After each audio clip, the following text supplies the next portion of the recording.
Hello, my name is Kim Coventry, and today we're going to talk about cooking basics as far as adding flavor.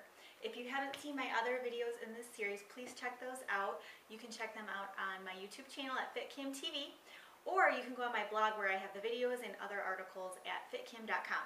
So to get started, we are going to talk about adding flavor. And with cooking, one of the things that is going to make your life so much easier is to learn how to cook healthy but adding the flavor. I think a lot of times healthy food has a bad rap because, you know, maybe you've had some tofu in a restaurant and you thought, oh my gosh, if this is healthy eating, forget it, I'm going to go to the nearest Burger King. But with cooking, one of the things I've learned is that adding flavor can just change your whole world as far as cooking healthy. And what's so great about it, it's your opportunity to be creative.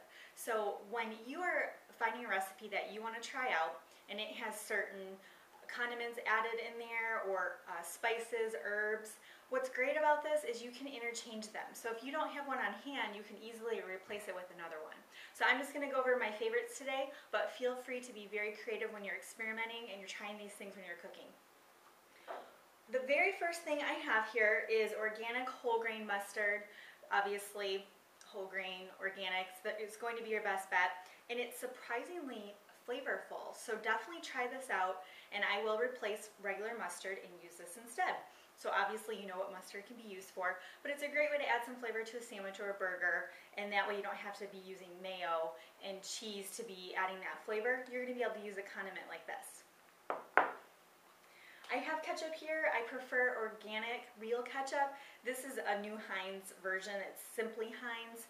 So it is better than some of the other ones because if you look at the ingredients list, a lot of times they have all kinds of different items in there you might not recognize. You really want to be able to know what all of them are. So if you can, you're going to want to get 100% real ketchup, and organic would be ideal. Some grocery stores do and do not carry it, so it really just depends.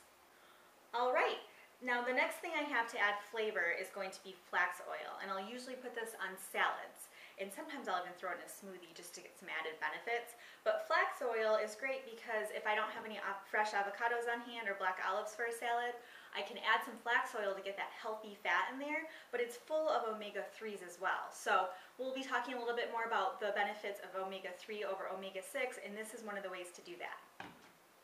Also adding flavor, and this is a staple in my kitchen, is fresh and also having the juice of lemons and limes. So if I run out of lemons and limes, I've always got my backup in the kitchen, so you definitely want to have this as a staple in your diet.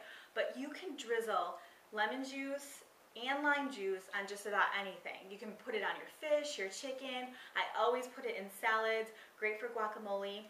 I had this great fresh salsa recipe, and instead of lemon juice, I did lime juice, and it turned out to be amazing. Also, it's great for marinating shrimp, I found. So I'll just put a ton of lime juice on it and add some red pepper flakes, and you're good to go. So make sure you have that on hand.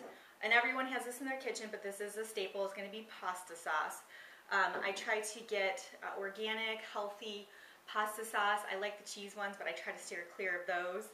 And obviously everybody loves pasta sauce. So that is a condiment and a staple in my diet. Butter. I love to talk about butter because there's so many misconceptions out there. Whenever I meet with clients, the very first thing we go over is what are some of the myths or some of the things that they've heard about nutrition that they're not sure about. One of them is butter. Butter, you want to have real unsalted butter if you're going to be eating any butter. I rarely eat butter. I'll put it, maybe if I'm baking, usually a lot of times butter is called for it. Really rarely do I ever eat it, but I do have it on hand if I need it for a recipe. You want to do real unsalted butter. Margarine is not a real food. You want to be learning to eat real foods that your body can recognize. So you want to limit the butter, don't go crazy with it, but if you do get some, you're going to want to stick with the unsalted butter. This is one of my favorite things, and if you have not used this before, you are going to fall in love. People that eat my food, they always are like, what is that? It's the secret ingredient, which is pesto sauce. Now pesto, there's different kinds out there. If you can make it yourself, great. It's not too hard to do. You can do it in a food processor.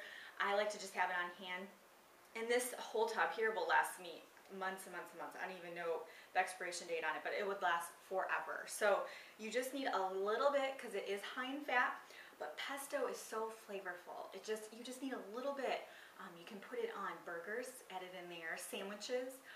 Even I'll put a little bit on top of salads, just a tiny bit, I'm not kidding, and it goes such a long way as this great fresh flavor to it. It's absolutely delicious. So if you can, try to sneak some pesto in there and you're really going to shock whoever you're cooking for. And the last condiment I have is my sun-dried tomatoes. I love these, they're so delicious. These are great to put on pizza for sure, if you're going to do homemade pizza at home. Also, it's great to chop up a few pieces, maybe throw them in a food processor, and you can do a bread topping with them, maybe a bruschetta. You can also just, if you're out of tomatoes completely in your house, this is something as a backup. These ones are, sun-dried tomatoes are actually in olive oil, or different oils, but you want to go with the olive oil. So you do have to rinse them off, but there is still going to be some of that olive oil, so watch your portion control with these. They're very, very powerful in flavor, so you just need a little bit to go a long way. Now, as far as my herbs and spices, you really, again, just be creative with it. Just start experimenting. Sometimes, I have one back here. My mom got it for my birthday. It's one of those spice carousels. Go ahead and get one of those to get started if you're not really sure. But one of the things I like about spices is you just find them here and there. They're all different shapes, sizes as far as the containers, and you just have this whole collection. I cook with spices and herbs every single day, every single meal. So really, it's going to help you add so much flavor to your meal. So get creative. Go to the store as soon as you can and get some. So my staples are fresh ground black pepper. This is the one where you turn it and it'll actually grind the black peppercorns in here, so it's very fresh. Kind of like what they do at the restaurant. You know, if you want any black pepper, they'll do it right there in front of you. That's what it's very, very reasonable as far as pricing. You can get it pretty much anywhere. So black pepper, staple in my diet, and sea salt. A lot of times people think that salt's bad for you. If you are eating a lot of the refined salt, or if you eat a lot of processed food that has salt in it, absolutely you're going to have to watch your sodium. But if you're mostly eating fresh food, you actually need sea salt. Sea salt has iodine in it, and your body actually does need that. So I do use sea salt. I'll sprinkle it on fish, chicken. I'll also sprinkle it on salads. It's really good if you put the lemon juice over the avocado and sprinkle this on it. It kind of sticks to it. It's amazing. So I have so many spices, but I'm just going to share a few of my favorites. Red pepper flakes. This is great. Obviously, I live in Texas, so I've fallen in love with the southern style of food. It's very spicy down here. If you don't like spicy, just add a little bit to kind of see how you like the red pepper flakes, but they are spicy, so they're going to add some kick to whatever you're cooking. And along with that is the chili powder. So chili powder is just ground up, basically. This is something as well, it's going to add some flavor and some spice, but it's not quite as potent. So maybe try the chili powder if you're new to adding the spice and that hot flavor. If I can, I like to have oregano, cilantro, basil, all of that fresh. I have a deck, and so I'll just get them in potted herb, herb pots, and I'll have them on the deck. So it's that season now. Well, I'll be able to start doing that again. But I am from Michigan, so I feel your pain. If you only have a few months a year, you can have the fresh herbs growing. So go to the dried herbs if you need to. Oregano keeps really well as far as being dried. It keeps the flavor, so you can use oregano for anything. If you have a dish that's kind of bland, maybe a stir fry or salad, add some oregano, I promise. Don't add too much though, because it is pretty powerful.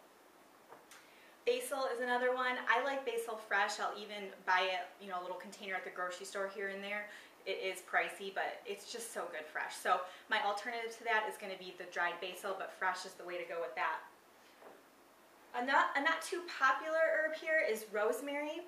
And rosemary, you can, but it's you're not really going to be eating the rosemary. It's more to be preparing your dish to add the flavor. So you can have fresh rosemary sprigs and bake salmon on top, and then you just eat the salmon. So you don't actually eat the rosemary sprigs. What I use it for is if I do anything with potatoes.